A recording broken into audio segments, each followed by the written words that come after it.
And welcome to Rethinking Marketing and Sales Integration. I'm Kim Heffernan for the Marketing Strategy Company. We're an inbound marketing agency who loves to help manufacturers integrate sales and marketing together, basically to get more leads, convert them to customers, and to build long-term relationships. And today I'm lucky to be joined by Tom Moyne from HubSpot. Tom, are you there?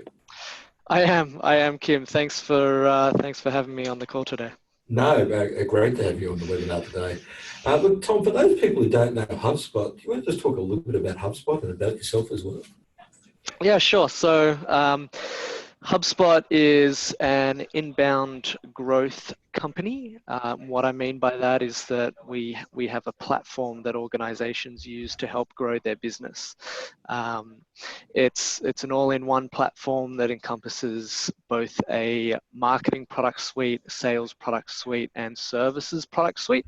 Basically, when combining all of those together, you end up with a front of office system that allows you to track and engage all contacts throughout their entire journey. The idea is that you want to be able to have a cohesive experience with your customers and your prospects.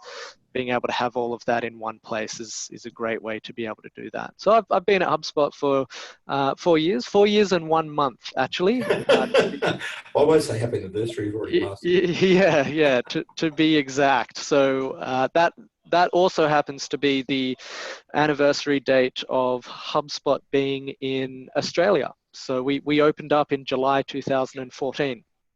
And that was some time ago now that I think about it, but we started at a humble 5 or 6 people at the time, and we're at about 70 strong. Wow. At the moment. So it's been an amazing journey. It's great to And I ride think the it wave. shows, to me, that journey and that growth actually shows that people are just thinking about the old ways aren't quite working these days. And I guess that's what today's all about, is trying to get people to rethink how marketing and sales work together. One of my very first jobs, you can tell from the photo, I've got a little bit of grey hair, was in marketing. And I remember the sales guys saying that, gee, marketing, they're the guys who just print the brochures for us and they can't give us any decent leads. And I don't think a lot has changed over that time period, but I think now I see people who've embraced inbound selling, and we'll talk a bit more about that, and inbound marketing, working much more closely as one marketing and sales team, as opposed to here's marketing, here's sales. Yeah, you're right. I mean, it's really come to a point where there's a huge blurred line between marketing and sales, and so there should be. I mean, there's that classic old adage of I know 50% of my marketing expenditure is working. I'm just not sure which 50%. which 50%. And that's a classic old adage, but yeah. What I would say is that we're actually at the point now where you can tell which 50% is working, and we are able to actually drill down to that level. And that's just due to advancements in technology and advancements in how people engage online now, which allows us to track that.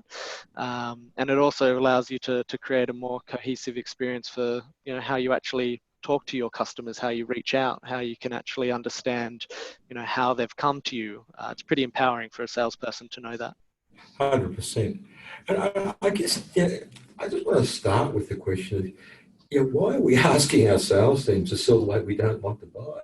I mean, I'm not sure about you, Tom, but even when I walk into a store these days, a salesperson comes up and says, "Can I help you?" I'm happy just to browse around myself. And before I go to the store, I'm browsing on social media or on review sites. I'm looking on the internet, right? Are you the same? Yeah, I mean, the way I'd look at it is all of us, we kind of have 2 hats on. So we've got our consumer hat on, and then we've got our professional hat on. And on the consumer side, all of us recognize what we're seeing in the market. Like, there are ways in which we buy and prefer to engage with businesses and with things that we purchase. Some examples would be the transformation with Uber or the transformation with Netflix. These are low barrier to entry platforms, unintrusive, available 24/7, come to your door kind of service. And on a consumer level, that's how we prefer to engage. And yet, when we put on our professional hat, many businesses are saying, well, I actually put up obstacles for the buyer. I make it difficult. I have upfront demands. I make them go around the rings to be able to talk to us. And they're not quite sure how to actually, transition in this fast moving world into that, what we prefer as a consumer.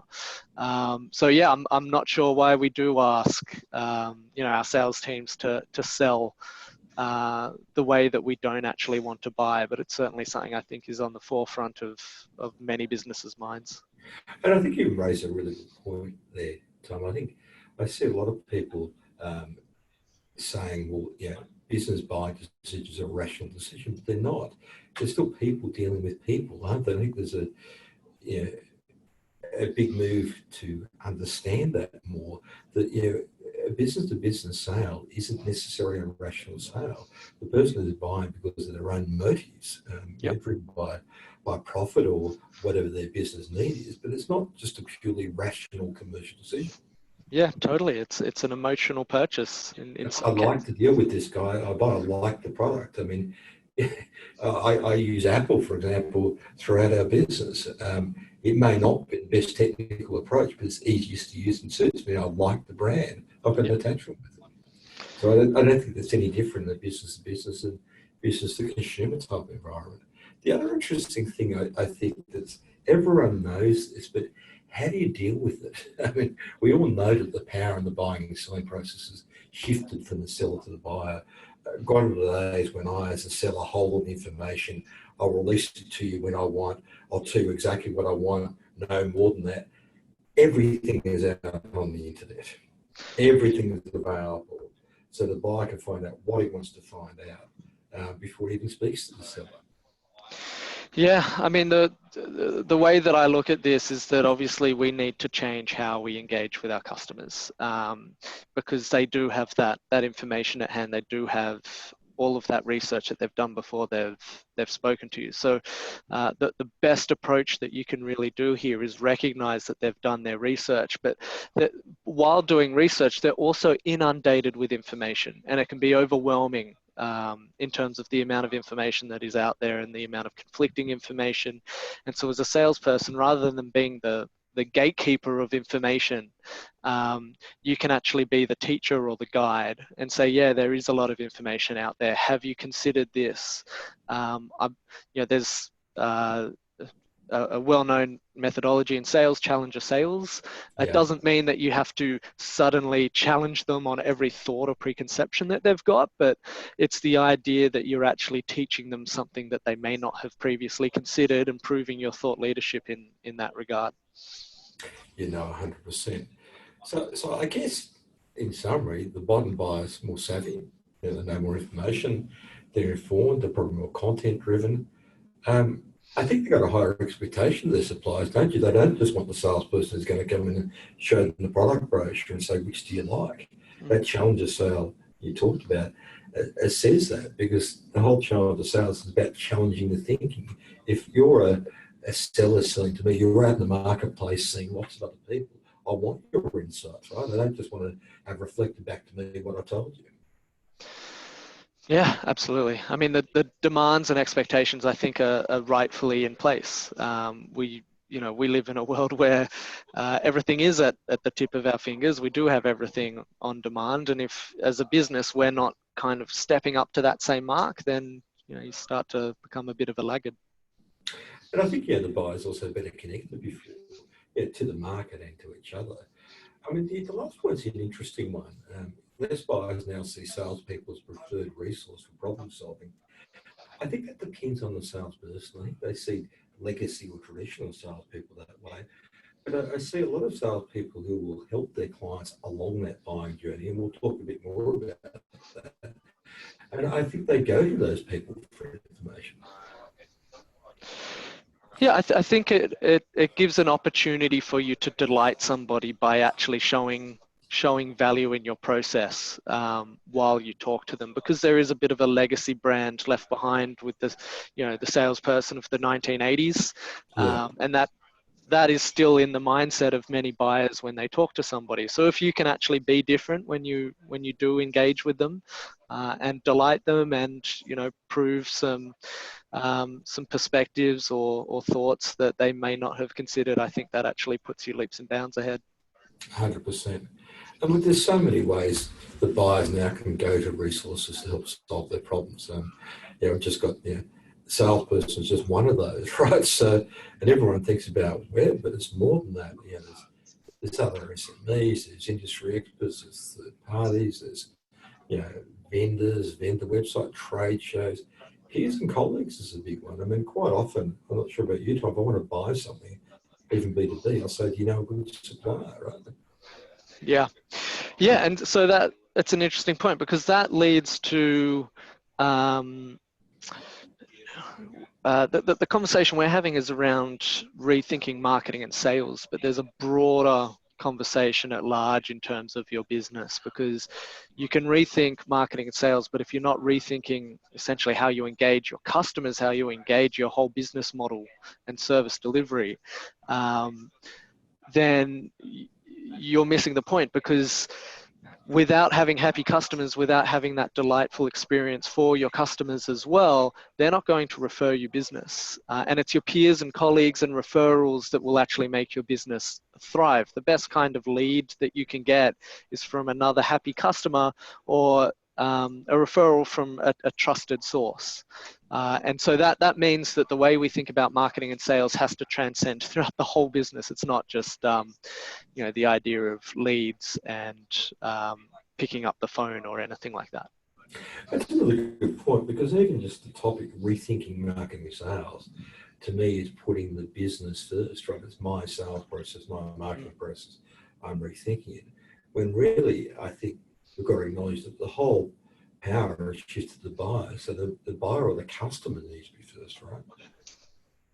Yeah, customer-centric world. We have to have them at the center of what we do. 100%. So I guess where that leads us is to what I call inbound sales. And I think inbound sales, to me, we need to transform the way people buy, and that's what inbound sales does. Yeah, I see this as removing your sales process from being a static company-driven process to actually being more contextual to the buyer, empathetic to where the buyer is in their situation. And we're obviously going to discuss this, but where they are in their buying journey. 100%. So, I mean, to understand it, as I said before, you really got to start with the buyers, but think about how their buying behaviours have changed over the years, and we've spoken a little bit about that. Yeah, this again, it leads into recognition that they're doing their research differently now. They have so much information at hand. They're talking to their friends first. They're talking to their colleagues and their peers. And now each buyer is different. So there's no cookie cut approach, but to understand as a business who is your buyer is the best starting point. And understanding what is the buying journey that your typical buyer, one persona or another, your typical buyer would actually go through. And that's the first step to actually being able to essentially do or implement inbound sales, because you're understanding who your buyer is. And that might be a 2-month, 3-month kind of consideration process. But understanding that is that first step. Yeah, I mean, there's a philosophy around that, isn't there? That, number point one we've got there, that the entire sales strategy now is based on the buyer rather than the seller. Yeah. And the second point, I guess, is that that's great to know, but then you've got to personalise that whole sales experience along that buyer journey to the buyer's context of where they are at that point in time. And that's the fundamental difference I see that has changed. It's not about, okay, I'm at this stage, proposal stage, so I've got to give them this, or at this stage I've got to give them that. You need to find out where they are and what they're looking for, and then personalise what you're giving back to them. Their context, not yours. Yeah, and so if you break that down into like what is your context versus theirs, many salespeople they're operating against their own target. They're operating against their expectations and what they're forecasting or hoping to bring in, and in you contrast that against the buyer's process. It's got nothing to do. They don't care about your quota. They don't care about you know Absolutely. so actually focusing on the buyer rather than the seller and their number, and what their priorities might be, whatever incentives they might have. That's a big difference. It's a huge difference, I guess, and that raised a really interesting point. That with most sales departments being driven by KPIs and quotas and targets, and that's sort of almost as conflicting with or creates friction with putting the buyer first. So how do you actually go about then embedding inbound sales as a company? And that's an interesting approach, because if your traditional approach is, it's great to say, well, let's be inbound focused, but if you're being measured on KPIs and hitting this number and converting this and your quota, you've got that whole outbound focus, haven't you? Yeah, exactly. I have a sense that we're about to cover off a couple of those steps in the next slide. We are indeed. And I think you hit on it. Yeah, the first one was defining the buyer's journey. So start with that buyer's journey rather than the sales process. And the traditional sales process might be, identify a lead, reach out to them, make contacts, have a meeting, do a proposal, yes, no, or future. Yeah. That's not a buyer's journey, it's a sales process. Yeah, and the same proposal to everybody, and the static demo for everybody, and just a very, very rigid process. So being able to actually essentially remove yourself from that, and understand or define that buyer's journey is that first step. And once you understand that, the next step is, of course, to build a sales process that supports that buyer's journey to be, like we said, the helpful guide. So why don't we jump into how HubSpot and how we see the buyer's journey is. So that buyer's journey, from a HubSpot viewpoint, and from mine as well, is those three stages, isn't it? That first awareness stage. Do you want to talk about that awareness stage? Yeah, so I've seen many different charts and graphs, and they might phrase them slightly differently, but they're all basically describing the same thing. The way we look at it is awareness, consideration, decision. So on an awareness front, this is somebody that they're just trying to understand the world around them. Basically, they may not have even recognized that they have a problem that needs solving. They're just trying to educate themselves on their current situation, and you can actually be there to help identify some of that. Now, when I'm looking at this buying journey, I guess it is important to note where this kind of fits in. This is under B2B sales, where there is a lot of consideration involved before a purchase. So this journey doesn't really exist if you're in a very transactional world where we're talking about buying a can of Coke. In my mind, buying a can of Coke, do I have $2 in my pocket? Okay, perfect. I'm going to buy that can of Coke. Yeah, well, where I'm thirsty, I like Coke. Right? Yeah, exactly. But when there's a lot of consideration involved here, then that's when these steps start to fall in line. So people start to educate themselves around their situation. Then they move into that consideration stage where it's more, okay, I know I've got a problem that I need to solve. What are the different solutions? It's kind of the idea of A versus B. It could be, solution A versus solution B, or it could be competitor A versus competitor B, but they're considering their options at this point. And that's kind of like that middle of the journey. And this is starting to be the point where they're probably talking to someone. They might be talking to you about different options, but lo and behold, they're probably also talking to somebody else at this stage as well. Yeah. They're also doing their research around, comparisons. That's how we would usually define that consideration. And then, of course, decision is the time where, they're they're very likely to be talking to you by this point. And a part of the transition that this whole webinar is about is that sometimes we just assume they're at that decision stage. We're not even really thinking about what someone's doing during that awareness stage. A salesperson isn't really, traditionally just hasn't been involved that early on.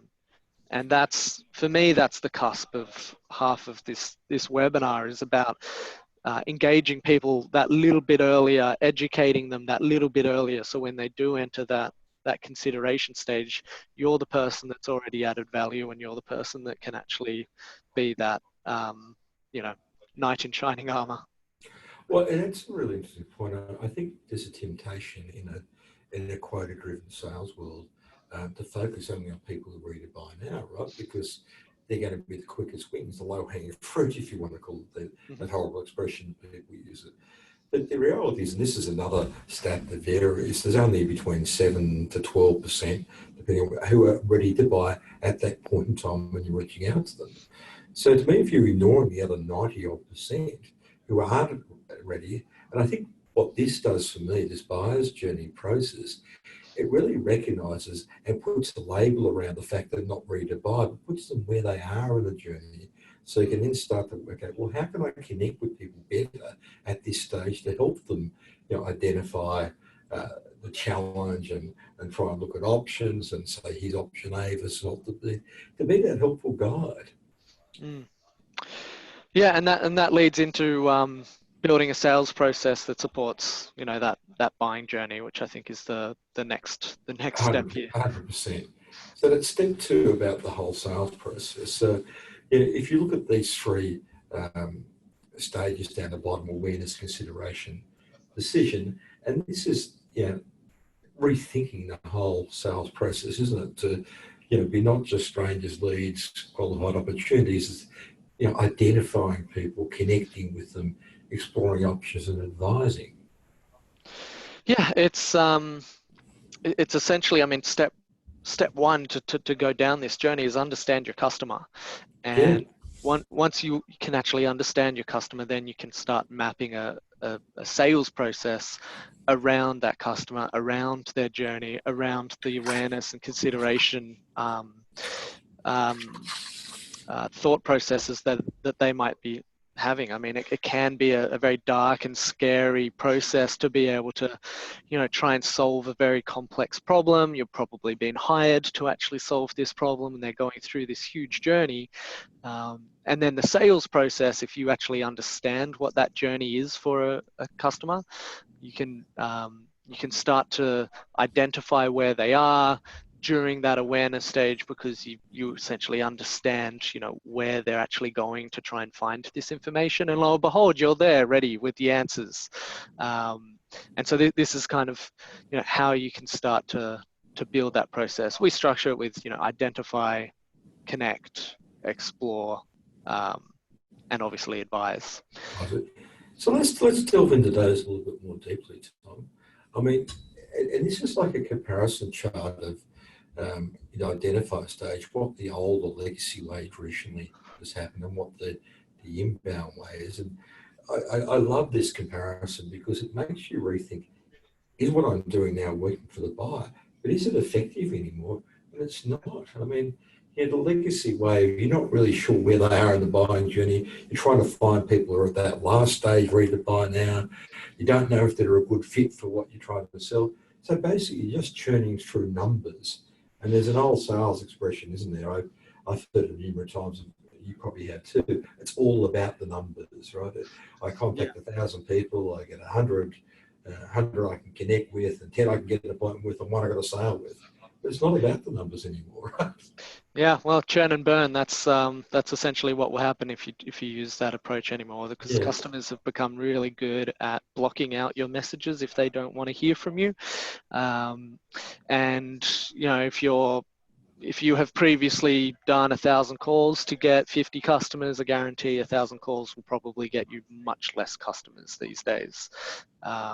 So yeah, in the legacy way, there was just a complete unawareness of I guess, the buyer and the journey that they were going through. And a part of the shift to the inbound way is being able to actually prioritize the buyers that are active in their buying journey. And I mean, there are, and you talked a little bit about this at the beginning. There is now technology available which allows you to identify those signals which you didn't know before. Right? You can look at where they're looking, provide them information at different stages, look at their behaviours, and identify what we would call signals to determine who might need the service. Yeah, it's a digital world. So now we're actually at a point where we can actually start to understand the context of the buyer and the individual. Do the research before you actually reach out to them. So being able to identify where they are. And you're right. I mean, there are a whole bunch of different different places or options that you can go to now to start to be able to identify this kind of thing. But basically, we're just trying to find that trigger event, identify that trigger that's going to be a reason for you to reach out to them. And once you identify them, I mean, the legacy way is, cold emails and cold voicemails. So, hi, I'm Kim here. I'm an inbound marketing agency. We'd love to help you get more leads, clients, and sales. And, Yeah, saying the same thing. Or I don't know how many times a week I get some guy offering me SEO services, and we can help you get. It's weird when you're a marketing agency, people offer to help you to get you on page one of Google, but they don't even know that you're a marketing agency. It's got the same generic approach. Yeah. I mean, the copy paste of cold emails is just it's just an annoyance now, to be honest. But even to push it beyond that, I mean, as a salesperson, a lot of people, or a lot of platforms out there, a lot of technologies allow you to do cool things like mail merges, so you can send out these emails that have the person's first name on it. And we think, well, that's a great technology, so it is personalized because it's got the person's first name on it, and it says hello first name, and I've heard you've got this problem. But like, even that, if we're that is quite useful, and it can be engaging. But if we're truly going to be a salesperson that's actually researching the individual, I would tell you, it's worth actually custom writing an email based off of research. Try and find some form of commonality or some form of trigger event, and really actually personalize that message. It's worth the 5 minutes that it takes just to be able to understand that individual, rather than, again, just that copy paste. And I mean, LinkedIn is a particularly good tool in B2B sales to do that. To look at someone's LinkedIn profile, work out what's driving them, if they're posting content, what's challenging them. I mean, there's so many wonderful tools out there to do that. Yeah, I mean, LinkedIn is just it's amazing. You can look at your shared connections, you can look at what they follow, you can look at different things people have commented on, and it allows you just to save a whole lot more time, because you're actually going to be reaching out to people where there is a connection, where there is actually a bit of a challenge that you can help solve for them. And I guess the next stage, beyond that, is that exploration stage. So, I think very often in sales, we tend to, and even in marketing, we tend to say, they've shown interest, great, here's a potential sale. And that's a really hard mental shift, I think, to make, that don't just transition the presentation. I know I've been guilty of it. I'm sure we all have at different stages, that the moment someone expresses interest, and you start to think, oh, they're going to become a customer, how do I get them to become a customer? You've got to back off that, I think, and get away from those generic presentations, right? Yeah, it's not customer centric. When you have that same presentation, that static presentation that's presented to absolutely everybody, having a step before that, before they're ready for that presentation, and have an exploratory. And the way I would define or look at the purpose of an exploratory meeting is to qualify and excite. That's all it is in my eyes. You want to be able to qualify by asking questions, be able to understand what their goals are, what they're trying to achieve, what their challenges are, what their what their timelines are. And this isn't that your timeline for them to purchase, this is their timeline for a successful rollout of whatever the solution is.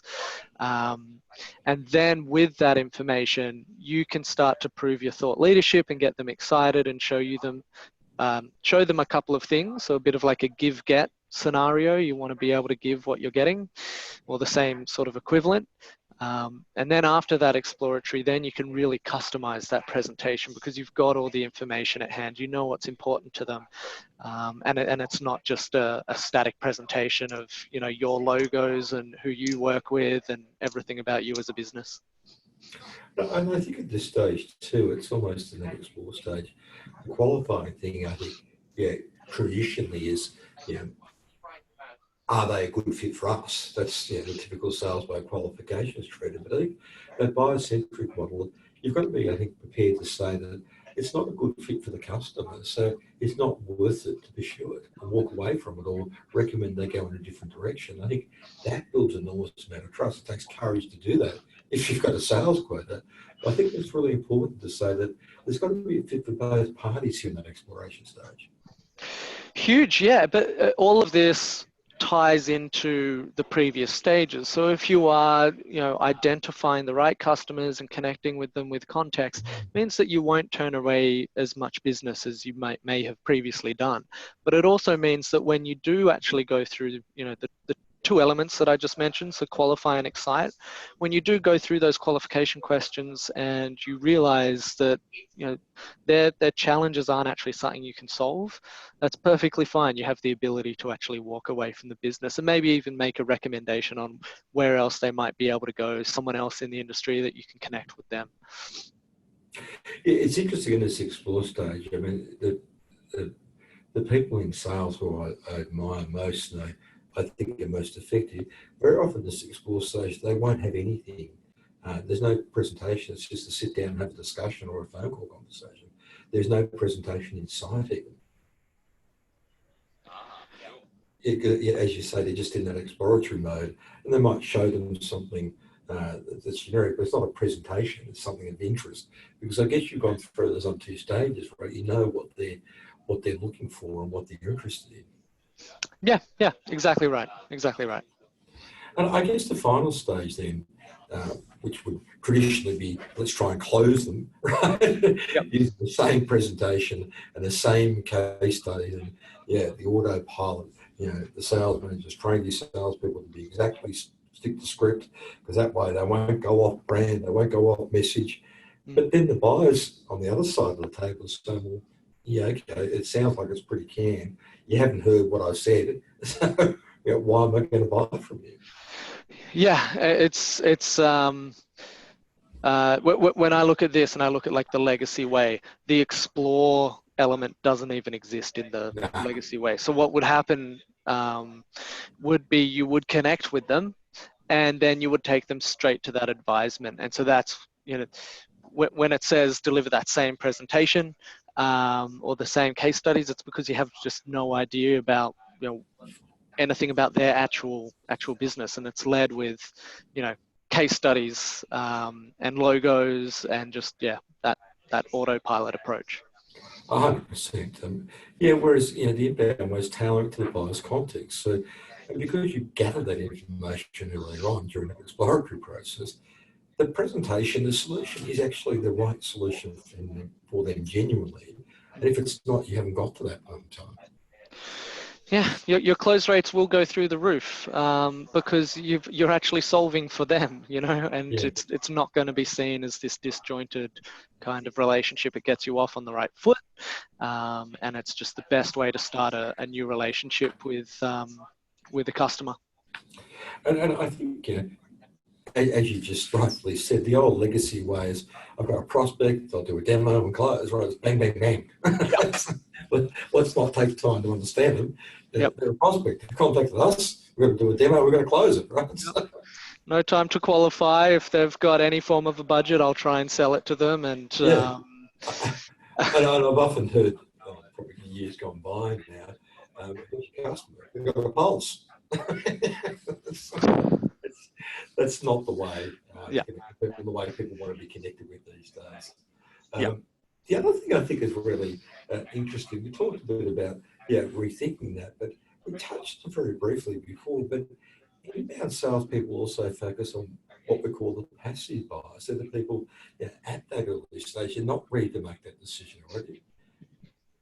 Yeah, it's an investment into your, I guess, your future forecast, but it's a worthwhile one, because if you're actually listening to those early stage signals and you're helping them in that early stage, and it's just a part of your brand, you want to be able to build that brand where you're able to help people.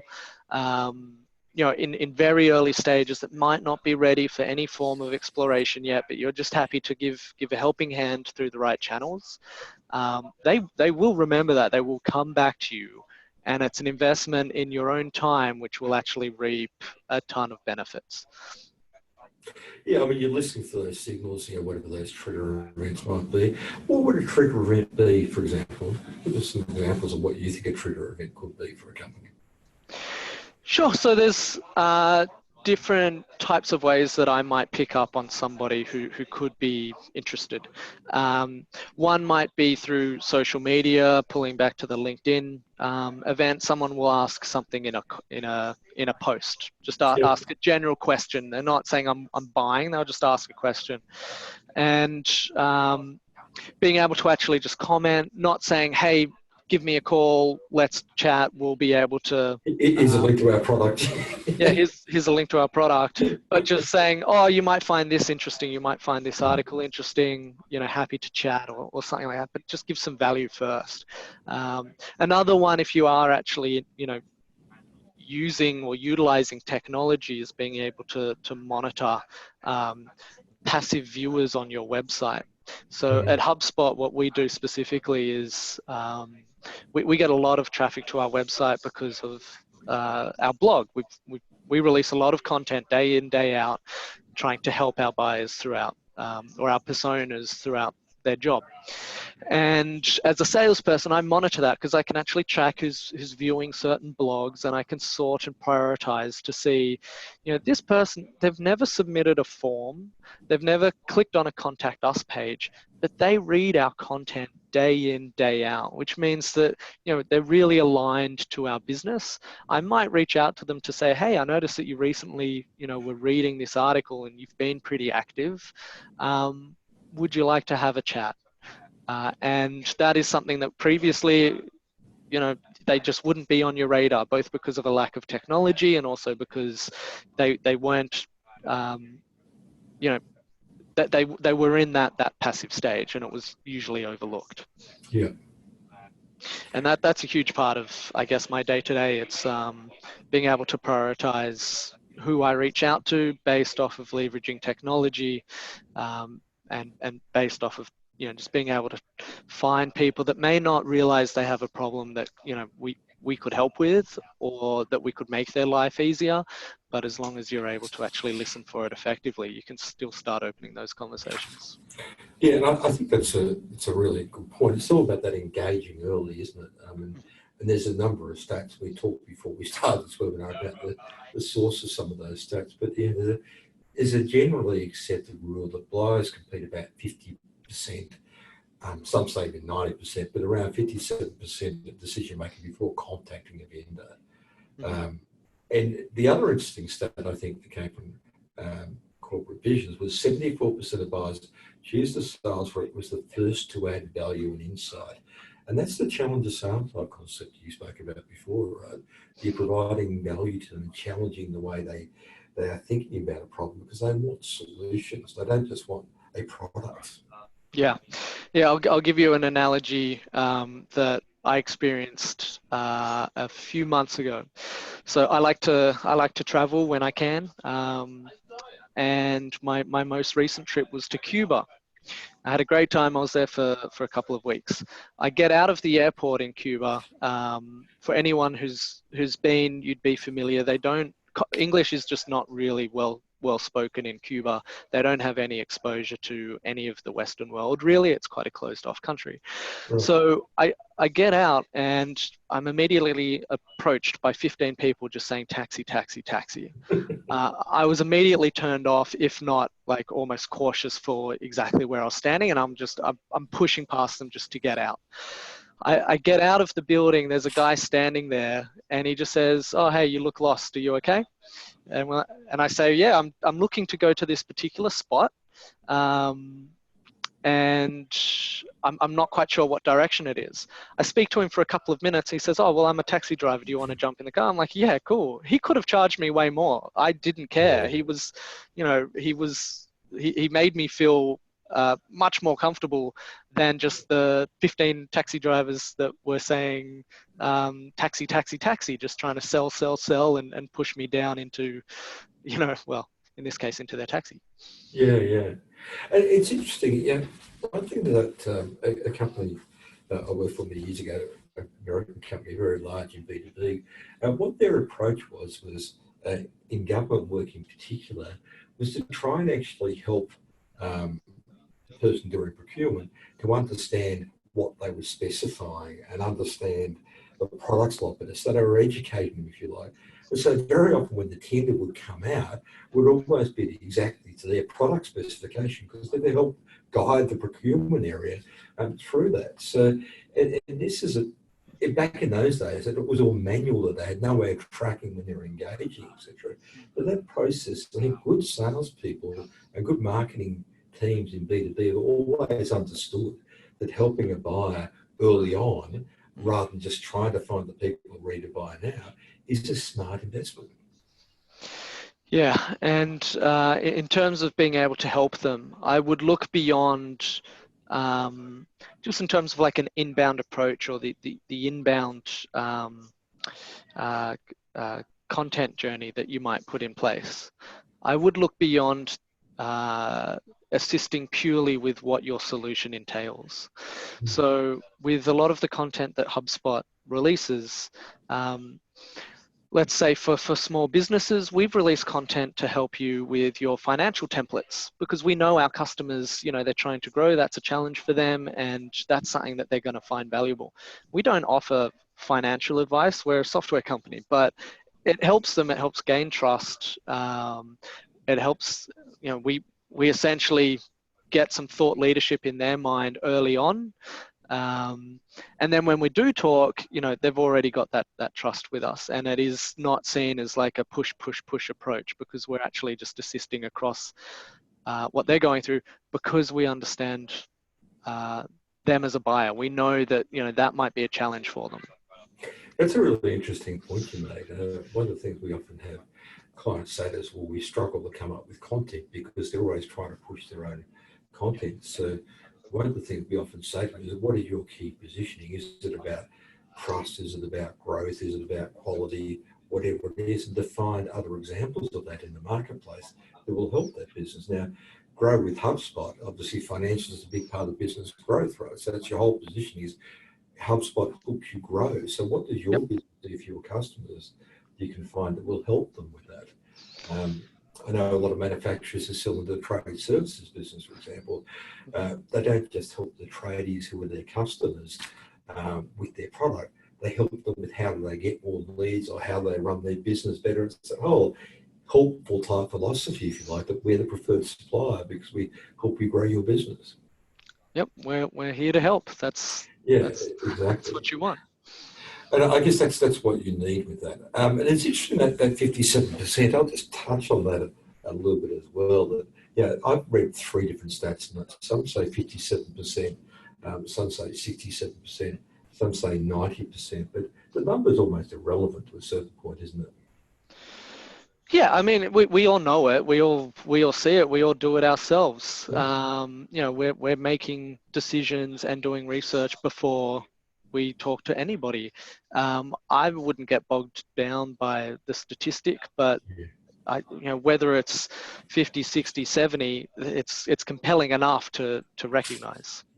And I think the point with that is too that it's, and we talked a bit about this at the beginning. The old approach used to be, when I first started marketing, I managed both marketing and sales teams, and both together, is that marketing sends out a brochure, does a lead, gets a lead in, someone makes an inquiry, bang, over to sales, it's your responsibility now. That's all out the window these days. there's touch points that both sales and marketing need to be involved in along the way, and marketing needs to support sales at every stage, and sales needs to be getting out there, being the helpful guide in the early stages. So there's a blurring, I guess, isn't there?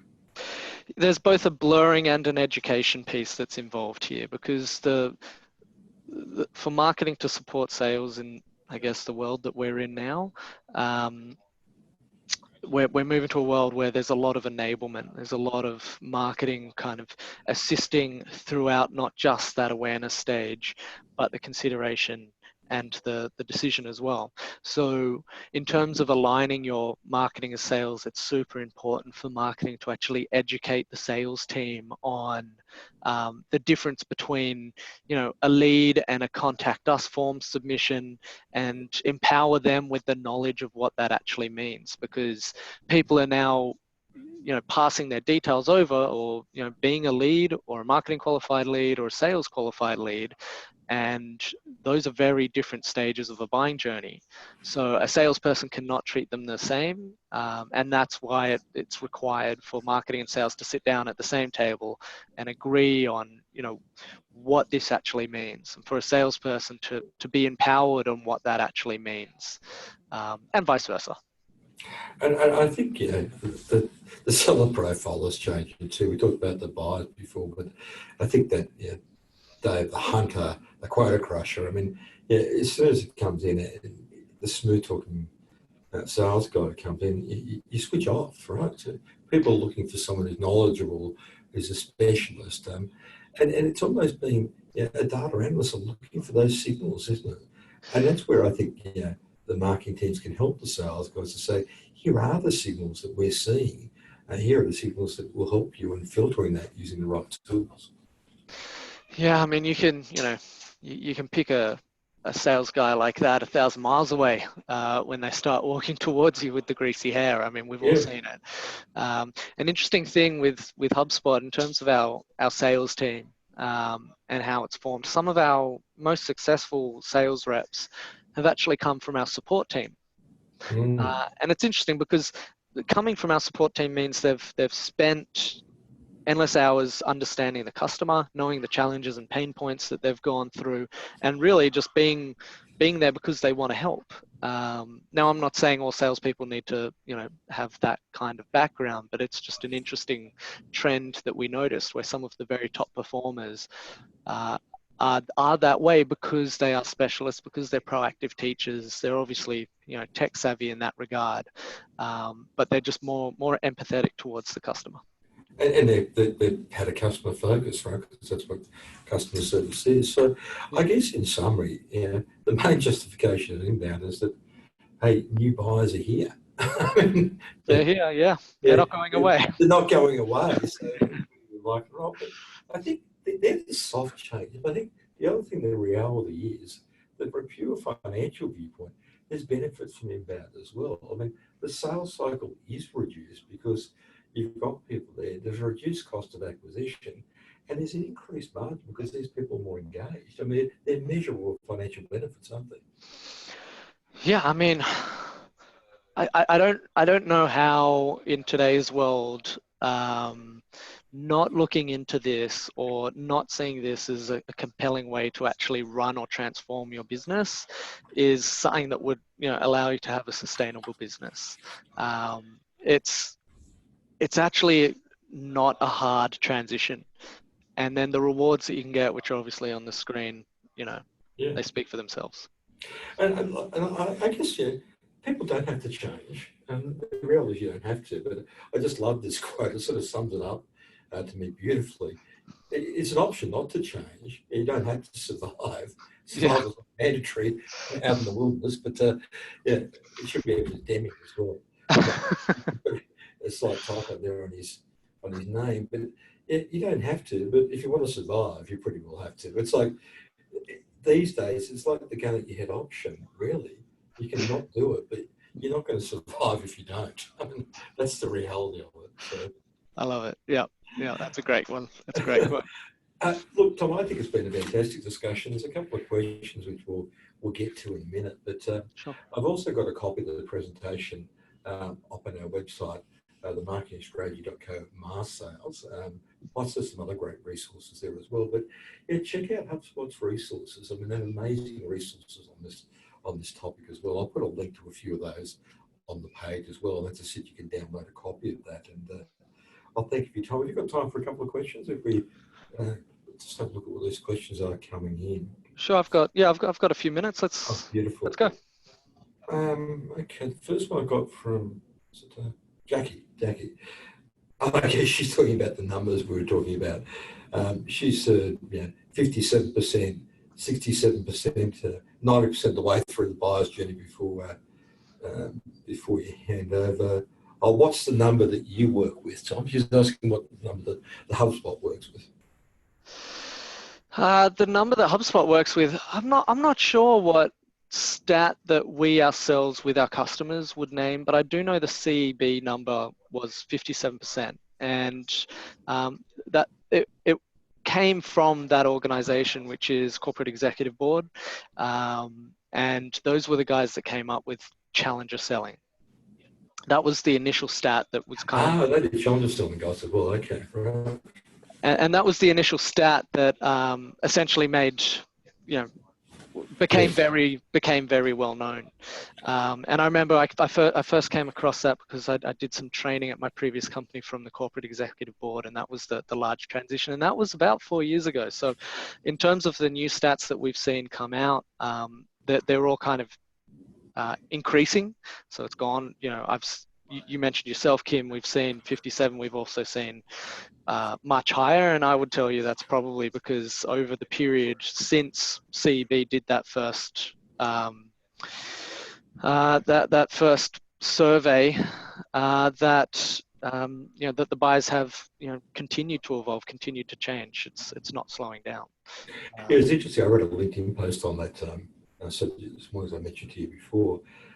Specifically, with 1,500 decision makers in 22 major companies. So it sounds like only 22 is not a big number, but it was statistically significant enough, and they were major companies. But the other important point was that no business engaged with supplier sales for that 45% of the way through. So, but I think the point is that it doesn't matter what the number is.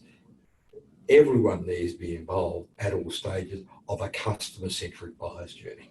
That's the important thing, to recognise that the power is with the buyer, but you need to be customer-focused and think about the buyer at those stages we talked about, and try and match the context of where they are, whether it's at 50% or 20% or whatever is sort of irrelevant, because we all know that we change behaviour. Yeah, absolutely. I didn't actually know that stat about the 22 companies, but yeah, that's pretty interesting. And there was another stat that you spoke about, the 60% that came later on for a company called Serious Decisions in 2013, a couple of years later. But this was a bit more interesting, a bit more specific. It found they carry out 67% of their buying journey digitally, taking control of the information. Now, that was back in 2013. That's 2018, 5 years ago now. I would imagine that number has increased even more dramatically in that sense there, given the access to technology and sometimes better internet speed 5 years later. Huge. I watch, I monitor sort of how user engagement is changing in the digital world, and video consumption has doubled just in the last 2 years in terms of just YouTube and different video platforms. So with that amount of consumption of resources and information, I have no doubt that the stat would be climbing. And the other interesting point that they raised in that research, and thanks again, Jackie, for that, it's almost created a whole new topic in itself for us here, that although 67% of the buyer's journey may involve self-directed research, including social media, it doesn't mean that sales teams are locked out of the process, which is what you were talking about before, wasn't it, Tom? That you're looking for those signals. You might look at someone raising something on LinkedIn and then providing some value to them at that point. That's very early in the stage. So it doesn't mean that salespeople have to sit back and wait for the lead to be handed over. It means that you get involved using understanding what signals the buyer is giving you to provide them useful information. Yeah, get out there. If you're, a thought leader, which you would be in your space, you should make it known and be able to help the community around you, help the buyer, and you can seek that out. Absolutely, there's so many different channels that you can start to engage different buyers out there. It might not be LinkedIn. We've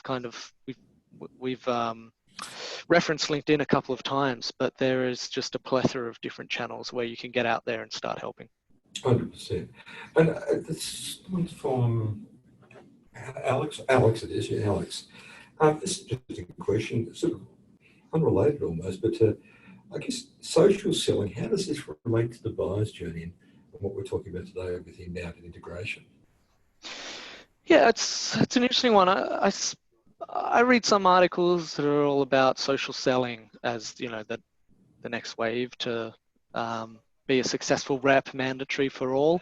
I wouldn't look at it in terms of that black and white. I would just say that it should be sort of like another weapon in your arsenal, and another sort of touch point for you to engage. So it's not just social selling, it's a combination of being where the buyer is, and that could be a combination of through social channels, through email, through text message, through Slack. I have some customers on Slack now, but the more kind of channels that you can engage somebody with, the much more powerful that it is. So I would say social is super important, but it's just another weapon in your arsenal.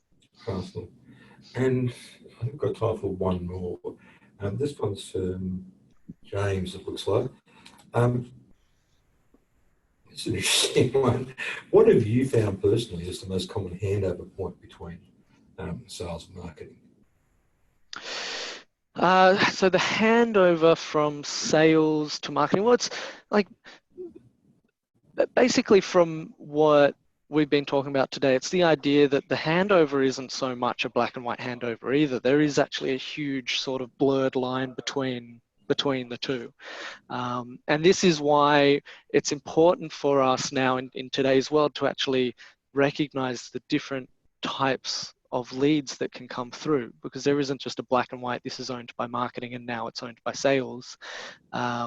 We now have, you know, language like this is a lead, and then after a certain amount of engagement, we can have that as a marketing qualified lead or a sales qualified lead. And that really allows sort of a relationship between marketing and sales to understand that we both kind of own this lead. The buyer itself is still going through their own specific journey. And it's no longer just a kind of a yes or no binary relationship between, you know, which person owns it. Yeah, I think I'd agree with you. I think those days are gone. To say that there is this point now, it's your responsibility, I think. And that's not a buyer-central thing, which is everything we've spoken about, right? The customer-centric philosophy is, yeah, it doesn't matter. They don't care whether they're dealing with marketing and sales. They're dealing with your organisation.